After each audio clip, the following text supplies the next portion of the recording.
ఎప్పుడన్నా మనము mutual fund SIP miss అవుతే ఏం జరుగుతుంది? ఫస్ట్ ఆఫ్ ఆల్ మనం ఒకవేళ ఏదైనా ఎస్ఐపి ఏదైనా నెలలో మిస్ అయినామంటే ఆ మ్యూచువల్ ఫండ్ కంపెనీ అంటే ఏఎంసీ ఎవరైతే ఉంటారో వాళ్ళు మనకు ఎటువంటి పెనాల్టీ అనేది ఇక్కడ వేయరు. కానీ ఏ బ్యాంక్ ద్వారా అయితే మనము ఆ మ్యూచువల్ ఫండ్లో ఎస్ఐపి చేస్తామో ఆటోమేటిక్ ఇవ్వడం వల్ల ఆ ఎస్ఐపి అనేది మిస్ అవుతుంది కాబట్టి బ్యాంక్ వాళ్ళు ఇక్కడ మనకు పెనాల్టీ వేసే ఛాన్స్ ఉంటుంది.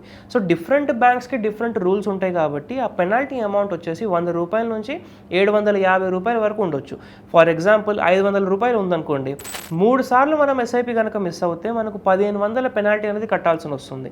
అదే మనము ఒకవేళ ఏదైనా నెలలో మనము ఈ మంత్ ఎస్ఐపి చేయలేము, ఈ నెల మనకు ఎక్కువ ఖర్చులు ఉన్నాయని ముందే మనకు తెలిసి ఉంటుంది కాబట్టి ఆ నెల ఎస్ఐపిని పాజ్ చేసుకోవడం మంచిది.